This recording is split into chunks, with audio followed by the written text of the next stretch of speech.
Puntahan po ng aming team sa News 5 na sadya po talagang substandard po yung gawa nito pong ilang mga proyekto po para sa pagkontrol ng daloy ho ng baha papunta po ng dagat. Hindi ba daw ho dapat relieved na itong regional director muna habang nagkakaroon ng investigasyon kasi malaking impluensya niya sa documentation at sa kaso kung siya pa rin daw ho ang director. Ito hong nababanggit din po in the Senate na pangalan po ng direktor. Na-interview namin si Congressman Arnan Panaligan, no?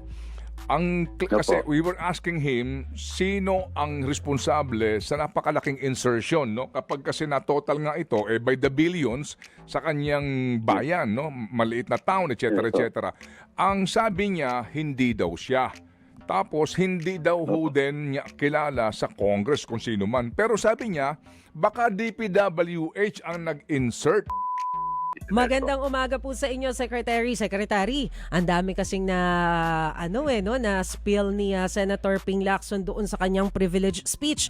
So sisimulan ko na po doon sa nabanggit ng senador na nasa 40% lamang daw po nung original budget yung talagang napupunta para doon sa mga flood control projects. Pero depende pa yan sa level ng pagiging ganid nung mga bahagi ng proyekto. Ano po ba ang impormasyon na nalalaan ninyo tungkol dito, sir? Well, I think ito yung usap-usapan ngayon. This is what we wanted to unearth actually talaga na i-document namin sana itong lahat na ito. No?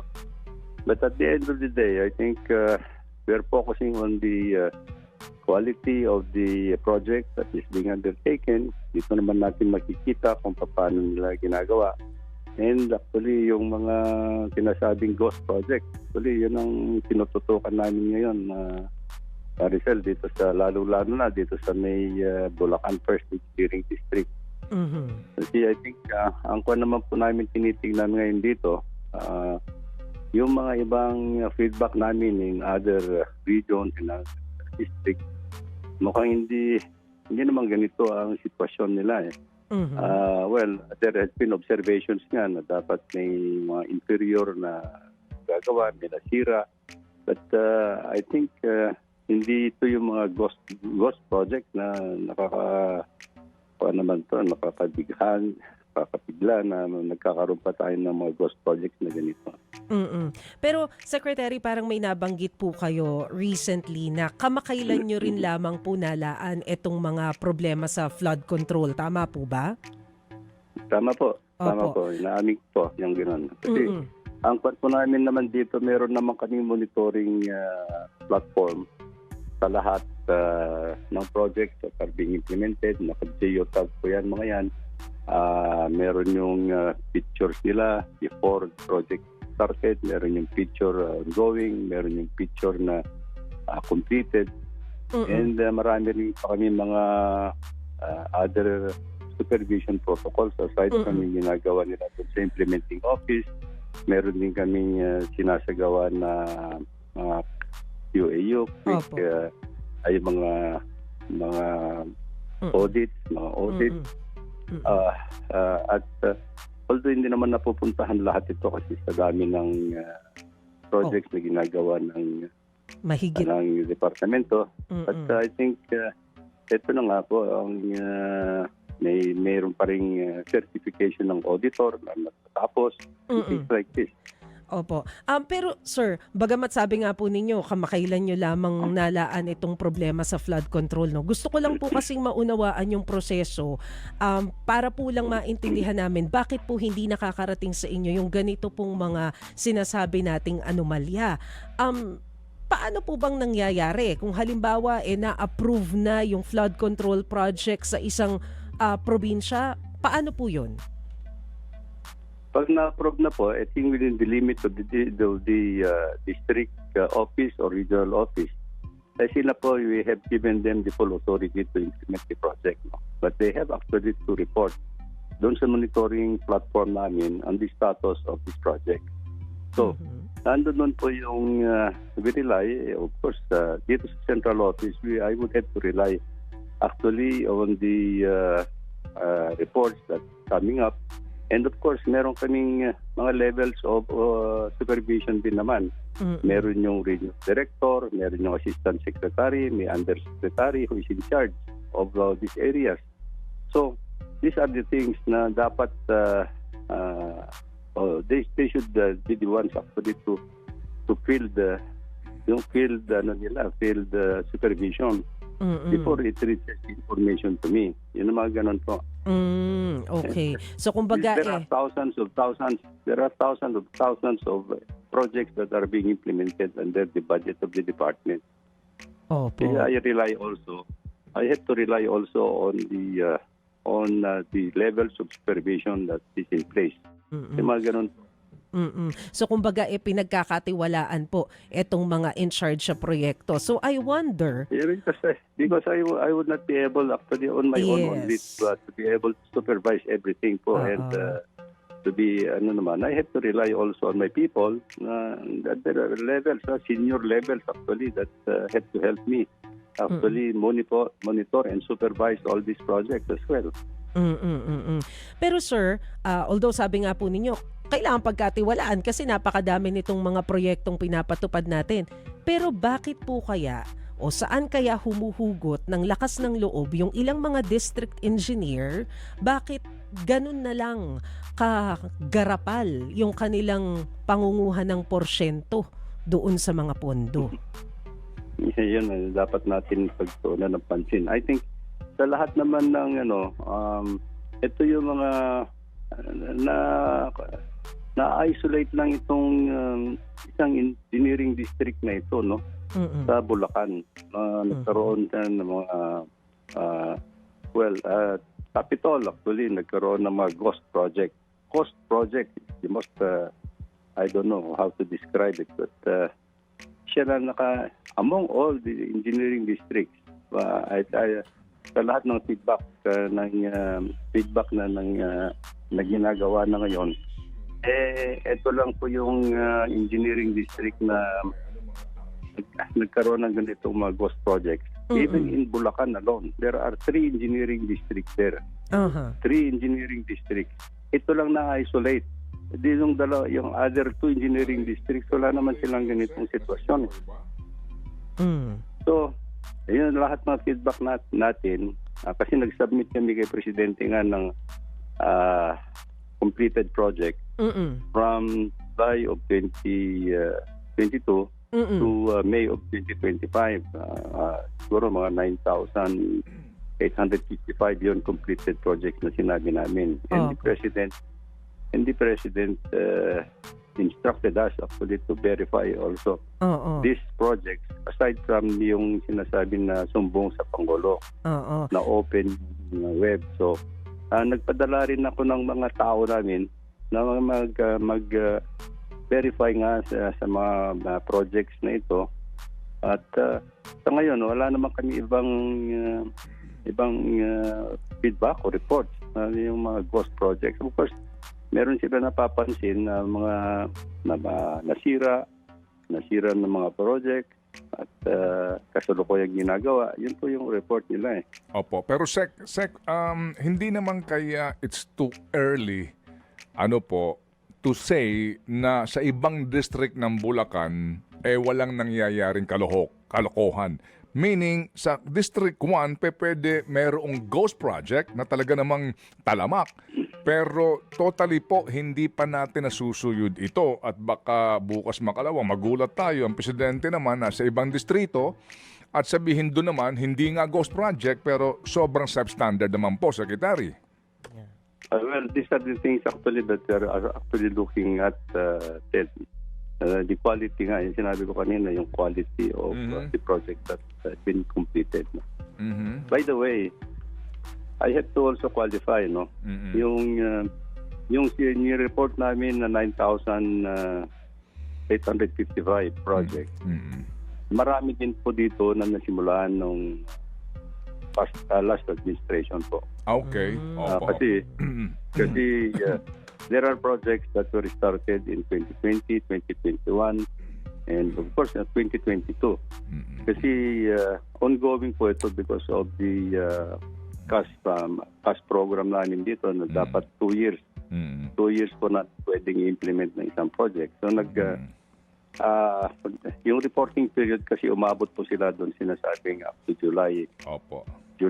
or 2022. Okay. We have to remember, actually yung budget year ng administration nito started in 2023 po. Opo, sige. Pero marami po yung projects.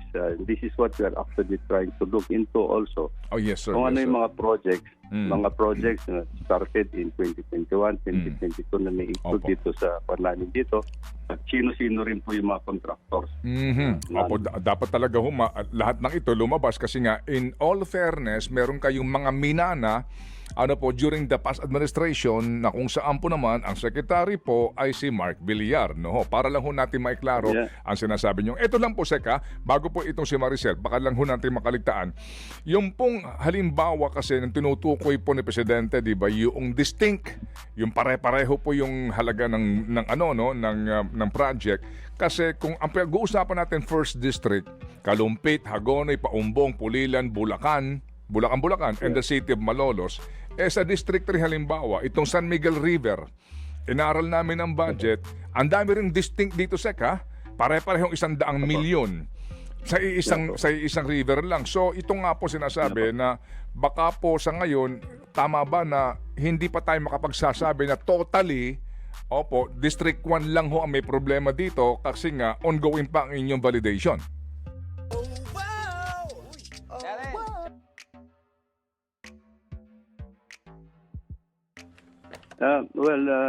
Titinan po natin yan, Ted, kasi I think what we have reported is for the past 4 years na reporting period, no.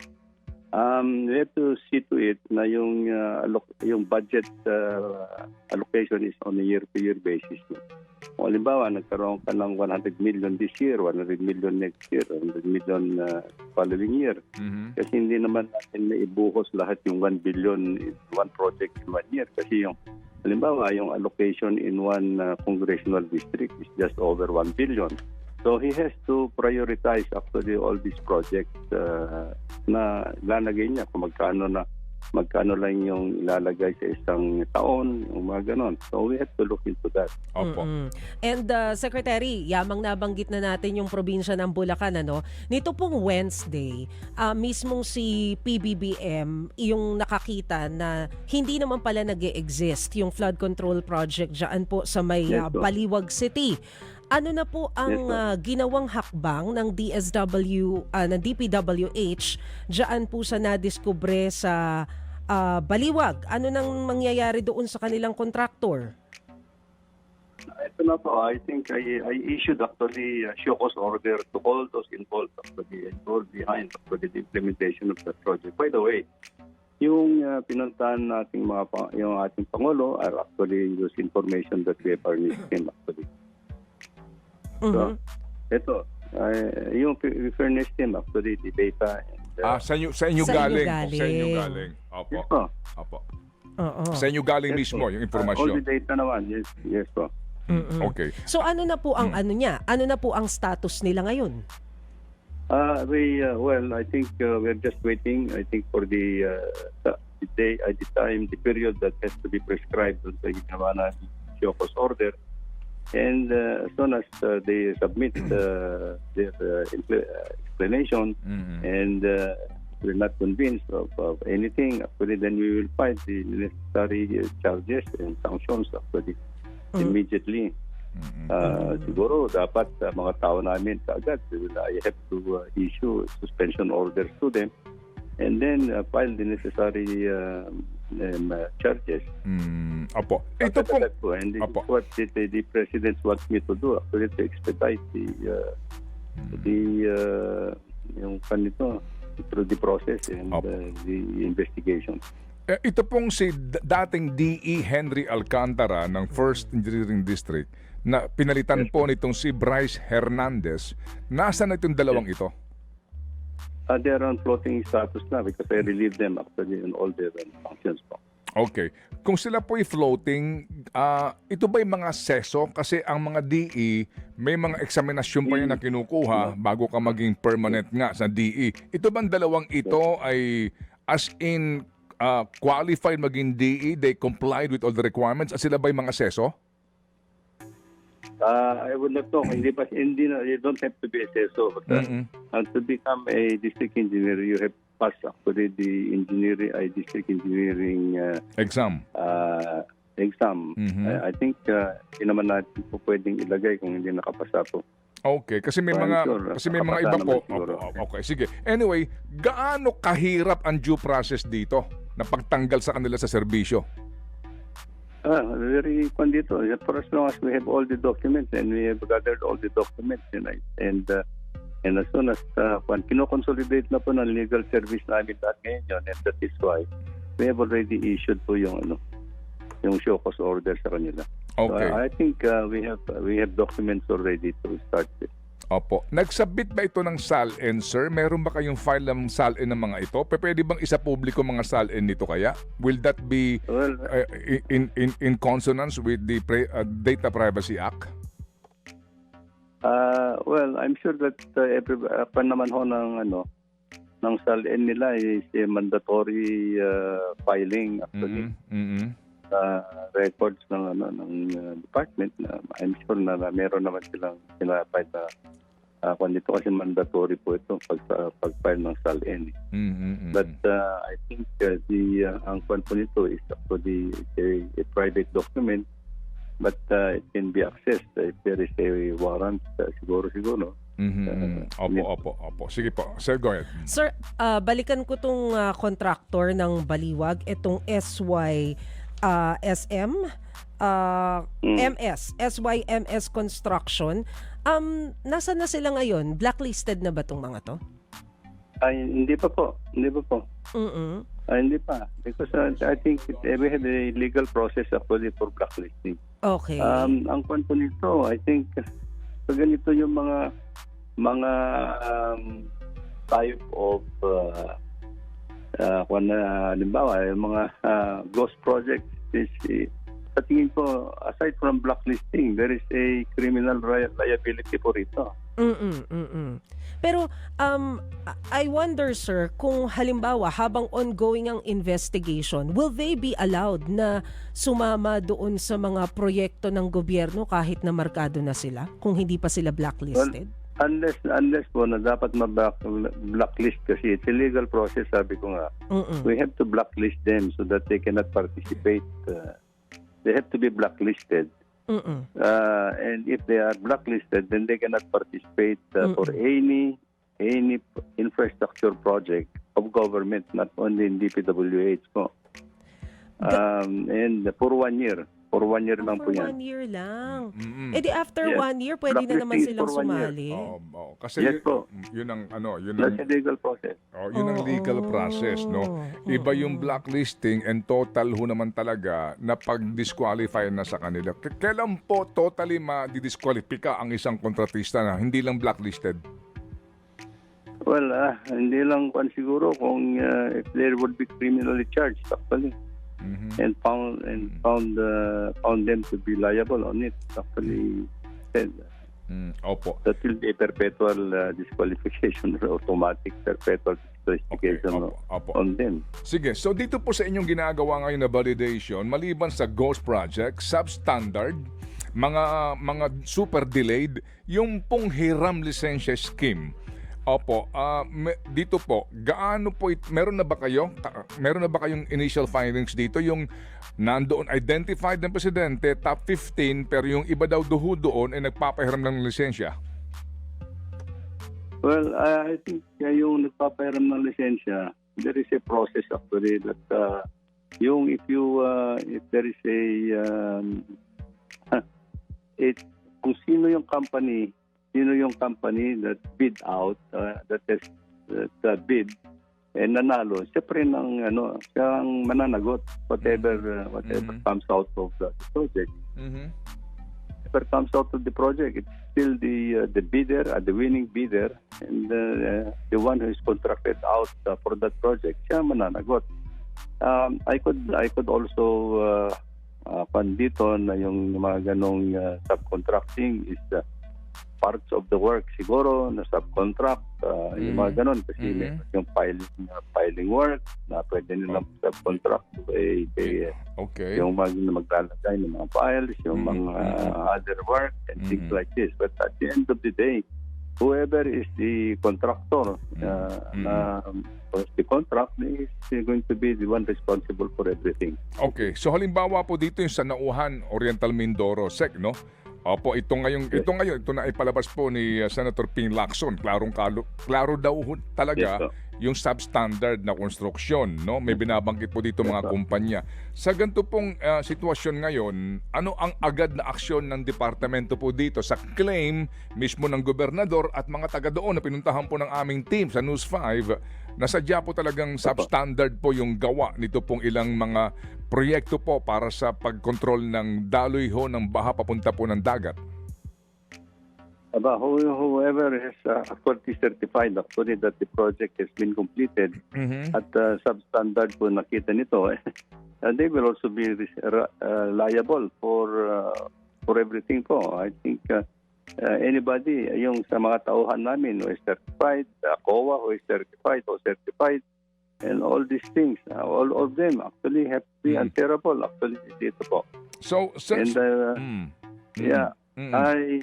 ito nga yung sinasabi nila, even last week, I have asked actually the director of Region 4B to give me and to render a report, factual report on and the status of the project that na sinasabi po ni Governor Dolor. Mindoro. Opo. Sir, meron pong request yung iba na hindi ba daw dapat relieved na itong regional director muna habang nagkakaroon ng investigasyon kasi malaking impluwensya niya sa documentation at sa kaso kung siya pa rin daw ang director. Ito hong nababanggit din po in the Senate na pangalan po ng director. At tingin ko po naman, the mere fact po na nakikita yung kung may diferensya yung kahit na hindi naman niya pwede mapagtakpan na po siguro yung mga yan. I just want him to give the benefit of the doubt na yung mga ganon, sabihin lang niya sa akin, if it is going to be makita talaga that this is within his authority and responsibility, and then I think we will throw the book on him. Okay, so hindi muna siya ma-relieve muna ngayon. O, hindi muna. Opo. Okay. Opo, sige. So, Sec, ito lang po, no? Sec, na-interview namin si Congressman Arnan Panaligan, no? Kasi we were asking him sino ang responsable sa napakalaking insertion, no? Kapag kasi na total nga ito by the billions sa kanyang bayan, no? Maliit na town, etc. etc. Ang sabi niya hindi daw siya. Tapos hindi daw din niya kilala sa Congress kung sino man. Pero sabi niya baka DPWH ang nag-insert doon sa BICAM. Yun sa kanya nanggaling to, ha. Baka daw po DPWH ang nag-insert kasi nga nauunawaan daw ninyo ang problema nila. Yun ho bang DPWH ang kapag-insert sa BICAM? Hindi po. Hindi po. We are not part of the BICAM at all. In fact, yun po a predicament namin because of the new items that are being added on to the General Appropriations Act, but after it is passed the Bicameral Conference Committee, well, to the detriment of our core programs pati, to the detriment of our core programs, kasi ang dami pong i-elaborate, ang dami pong nabawasan doon sa mga budget proposals namin, and actually napalitan po ng mga new items. Opo. Sa halip po, unang-una hindi niyo magagawa 'yon kasi wala kayong poder doon. Wala po. Not anybody in the agencies. Opo, sige. May pahuling tanong lang po si Maricel. Oo, sir. Kahapon kasi may nabanggit si former DPWH Secretary Rogelio Singson na siya raw pala inakausap para bumalik dyan sa ahensya. Pero tinanggihan niya Are you aware of this, sir, sa naging pag-uusap between Malacanang and former Secretary Singson? I heard about it. But I had not been informed of anything from the Office of the President. Kayo po ba kailan nagkausap ni Pangulong Marcos at ano po yung nabanggit niya tungkol po sa inyong pwesto? Nagkausap kami ni Presidente po nung, I think, it was Wednesday. Mhm. Wednesday. And in my short conversation, I think he just instructed me to hasten and the investigations of all these projects, that particularly in Bulacan. That's the only instruction that I got. Oo, but with all due respect, sir, sa lahat po ng mga nangyayaring itong mga issues on flood control projects, there are calls na baka panahon na para iwanan po ninyo yung inyong pwesto sa DPWH. Ano po ang masasabi ninyo dito? Ano po ang plano ninyo?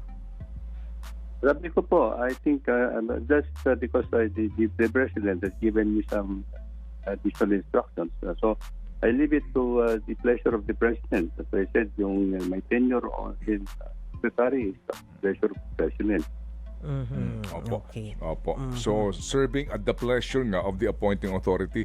Imparting po, Secretary, obvious naman itong ginawa ng tanggapan ng Pangulo na isumbong sa Pangulo, mukha pong noon pa po ito talaga sinimulan even before SONA, no?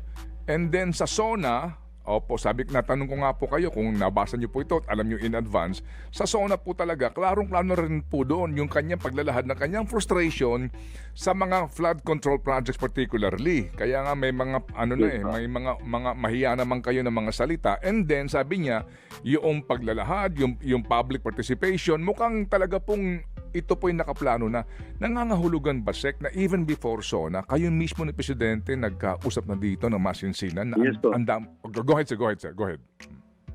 Yes po, because we've been talking actually on the impact of the budget of the department with all the new items that had been inserted in the 2025 budget. This is the biggest insertion of projects actually in the 3 years of this administration. Of course, there has been also several